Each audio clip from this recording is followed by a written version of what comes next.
प्याज की नर्सरी उत्पादन के बारे में। और प्याज का नर्सरी उत्पादन की टेक्निक तो नॉर्मली आजकल के किसानों को वैसे तो नर्सरी उत्पादन तकनीक के बारे में सारा कुछ पता ही है।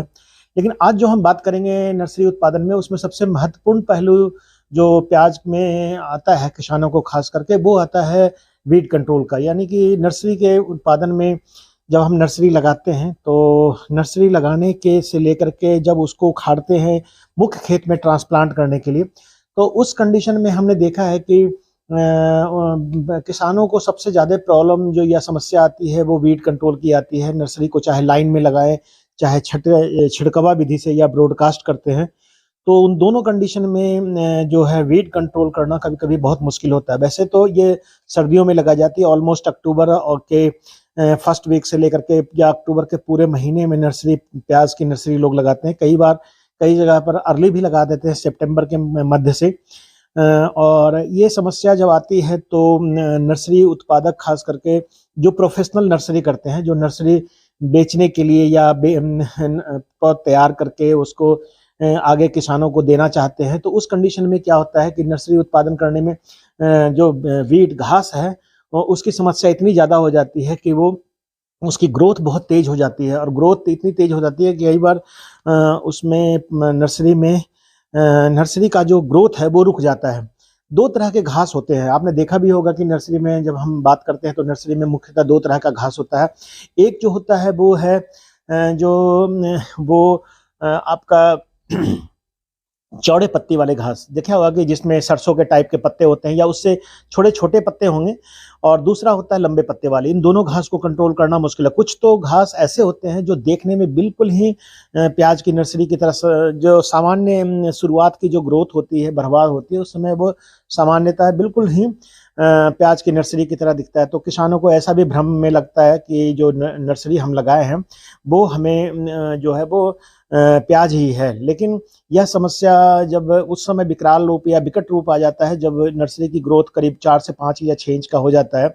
और जब नर्सरी उखाड़ने की बारी आती है तो पता चलता है कि उसमें से घास को अलग करना, नर्सरी के एक एक पौधे को अलग करना बड़ा मुश्किल काम होता है। तो किसान भाइयों, आज हम बताएंगे कि जो लोग प्रोफेशनली या जो अपने स्तर पे भी नर्सरी लगाना चाहते हैं उनको क्या करना चाहिए। तो नर्सरी उत्पादन के लिए सबसे जो मुख्य बात है वो है कि नर्सरी को नॉर्मली हम प्याज की नर्सरी को दो तरीके से लगाते हैं। एक तो है जो लाइनों में लगाते हैं, और लाइनों में हम बिजाई करते हैं, करीब 1 सेंटीमीटर गहरी, 1 से 1.5 सेंटीमीटर गहरी लाइन बना करके उसके अंदर बीज डालते हैं। और दूसरा जो है छिटकवा विधि से या छिड़कवा या ब्रॉडकास्टिंग जिसको हम बोलते हैं, उससे तरीके से लगाते हैं। नॉर्मली मैंने देखा है कि जो नर्सरी का हेल्थ होता है वो ज़्यादा अच्छा होता है जब आप इसको छिटकवा विधि से लगाते हैं। लेकिन चूंकि एक जो टेक्निकली कह सकते हैं कि अच्छा माना जाता है कि अगर हम लाइन में नर्सरी को लगाएं, तो प्याज की नर्सरी को जब हम लाइन में लगाते हैं तो उसमें इस बात का ध्यान अवश्य रखें कि उसमें ज़्यादा गहरा ना डालें, ज़्यादा गहरा और ज़्यादा बीज की मात्रा ना डालें। ये दो चीज़ों को ध्यान में रखें। छिटकाव विधि से जब हम लगाते हैं तो इसमें नर्सरी का एक नॉर्मल जो आधा सेंटीमीटर या 5 से 7 मिलीमीटर जैसे बोलते हैं कि जगह आपस में नर्सरी के पौध के बीच में रहती है, तो नर्सरी का ग्रोथ माना जाता है कि अच्छा होता है। ये डिपेंड करता है कि आप पर स्क्वायर मीटर में कितने ग्राम बीज डाल रहे हैं। अब हम आते हैं सीधी जो जिसके लिए ये मैंने आज लेक्चर लगाया है, वो है नर्सरी में, प्याज की नर्सरी में खरपतवार नियंत्रण। तो मैंने आपको बताया कि खरपतवार दो तरह का होता है। एक होता है जिसको हम बोलते हैं चौड़ी पत्ते वाले खरपतवार, और दूसरे होते हैं पतले पत्ते वाले या लंबे पत्ते वाले। तो दोनों खरपतवारों को नियंत्रण करने के लिए हमें क्या करना चाहिए। आप नर्सरी को लगा दीजिए। नर्सरी लगाने के बाद जब इसको आप अच्छी तरह से ढक देते हैं और जब ये इसमें अंकुरन शुरू हो जाता है, अंकुरन होने के बाद जब पौधे में आपने देखे हैं कि पहला दूसरा पत्ता जब आना शुरू होता है, यानी दूसरा पत्ता जब आ जाता है, जब हुक लिप स्टेज, जो पत्ते का पत्ता जो मुड़ा होता है प्याज का पत्ता, वो जब खड़ा हो जाता है, दो पत्ते करीब करीब खड़े हो जाते हैं, उस स्टेज में आप देखेंगे कि नर्सरी में छोटी छोटी घास है। लेकिन अगर आप भ्रमित हैं कि ये कुछ घास ऐसे भी दिखते हैं जो प्याज के पत्ते की तरह ही लंबे लंबे हैं, तो ऐसा लगता है कि ये प्याज ही है, उन दोनों कंडीशन में आप एक काम कर सकते हैं कि पहला काम तो ये है कि जैसे आप दो तरीके से हम इसको कंट्रोल करें। एक प्री इमरजेंस है, जैसे बीज लगा दिया, बीज लगाने के बाद 24 घंटे के अंदर उस पर 3 से 5 मिलीलीटर या 5 मिलीलीटर प्रति लीटर पानी में पेंडिमेथिलीन आती है दवाई, जिसको हम स्टॉम्प भी बोलते हैं, उसका 1 लीटर में जैसे 15 लीटर का अगर आपने पंप लिया है तो 75 ml 70 से 75 ml दवाई मिला करके और उसका स्प्रे कर दिए। तो इससे क्या होता है कि 30 से 35 या 40 दिनों तक जो है वो नर्सरी में घास नहीं आता है। लेकिन दूसरा जो कंडीशन है जिसके बारे में हम बात करेंगे वो है पोस्ट इमरजेंस। प्री इमरजेंस बहुत सारे लोग नहीं भी कर पाते हैं।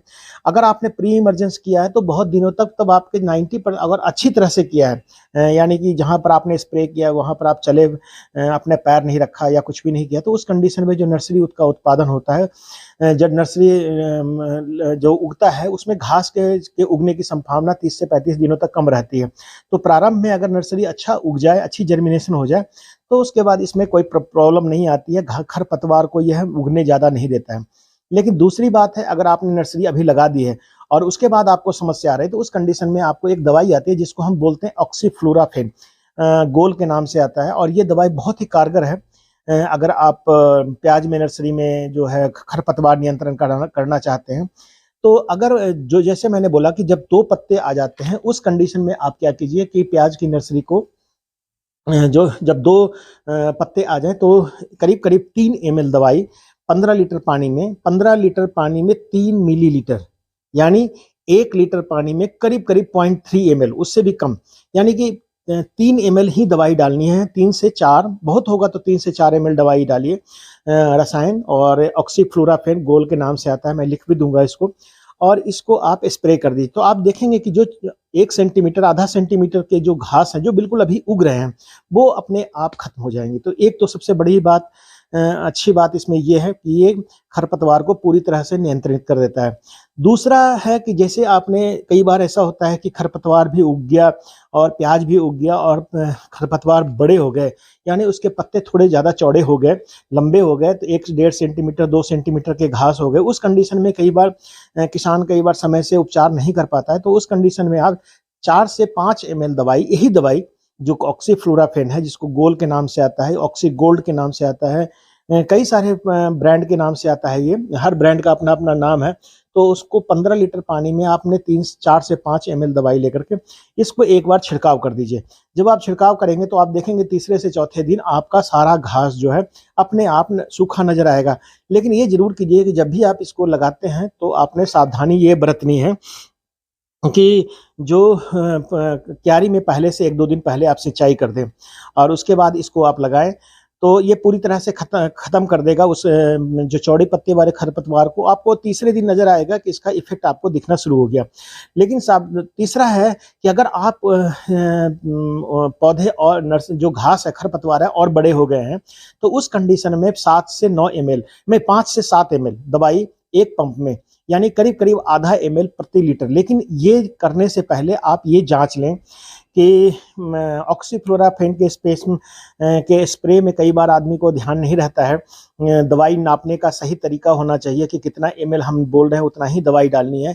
तो आप छोटे से एरिया में जो आपका जो प्याज की नर्सरी लगी है उसके किसी कोने में आप इसका स्प्रे कर सकते हैं, और करके आप 1 से 2 दिन देख लीजिए। अगर देखते हैं कि वहाँ पे प्याज को कोई नुकसान नहीं पहुंचा है तो उसके बाद आप स्प्रे कर सकते हैं। अदरवाइज आप इसकी मात्रा को थोड़ा घटा भी सकते हैं, क्योंकि एक्चुअल जो 3 से 4 पत्ते जब आ जाते हैं प्याज में, उस कंडीशन में आपका करीब 5 से 6 इंच का हो जाता है, तब भी आप इसका 5 से 7 ml दवाई, इससे ज़्यादा प्रयोग नहीं करना है 15 लीटर में, नॉट कि 1 ml 1 लीटर पानी में। जब जो भी हम बात ऑक्सीफ्लोराफेन का कर रहे हैं उसमें हम आपको एक पंप की बात कर रहे हैं, यानी 15 लीटर पानी के बारे में कह रहे हैं कि 15 लीटर पानी में पहली बार बताया जो आपको वो 15 से 20 दिन के बाद आपने जर्मिनेशन के कर सकते हैं, तो वो है आपका 4 ml दवाई एक पंप में। दूसरी बार बताया कि अगर उससे थोड़ा बड़ा हो गया घास और प्याज भी बड़ा हो गया है तो उस कंडीशन में आप करीब करीब 5 ml दवाई, और उससे भी बड़ा अगर हो गया है तो 7 ml दवाई प्रति लीटर पानी में प्रति पंप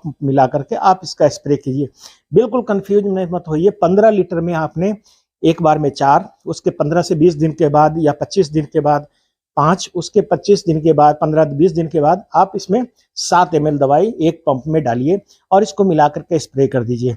स्प्रे करने के बाद आप इसमें थोड़ा सा यूरिया डाल सकते हैं कुछ 2-3 दिनों के बाद, ताकि जो मतलब जब आपके खरपतवार करीब करीब सूखे जैसे हो जाए, मतलब आपको तो तीसरा दिन इसका रिजल्ट नजर आ जाएगा। और इसमें सभी तरह के घास, दोनों घास जो है खरपतवार खत्म हो जाते हैं। सबसे जो अच्छी बात इसमें ये है कि प्याज पे ज़्यादा बुरा असर नहीं पड़ता है, लेकिन प्याज पे अगर आपने ज़्यादा मात्रा में डालेंगे तो प्याज के पत्ते भी पीले पड़ सकते हैं।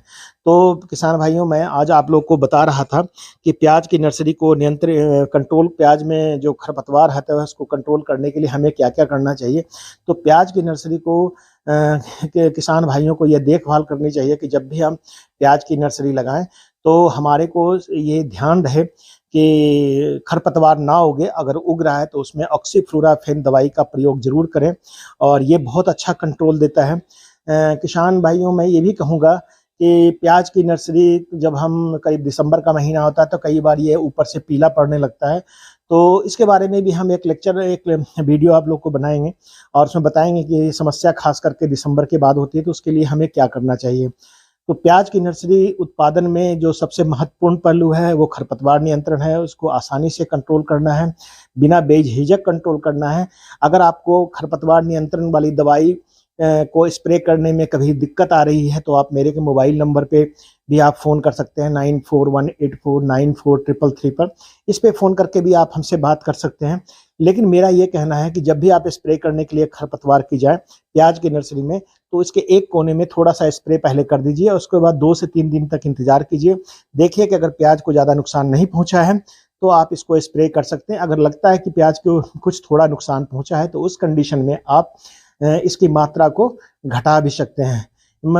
जैसे हम बोले 4 ml, तो 4 ml से कम से एक पंप में इससे कम की दवाई तो जरूर, लेकिन अगर 5 और 7 वाला जो स्टेज है उसमें हो सकता है कि थोड़ा बहुत आपको अंतर आए।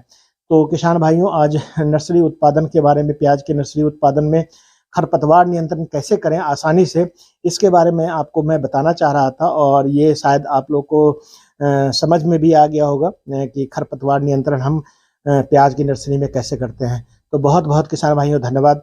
और अगर आपको कोई प्रश्न करना है तो मेरे YouTube चैनल पे जा करके आप प्रश्न कर सकते हैं।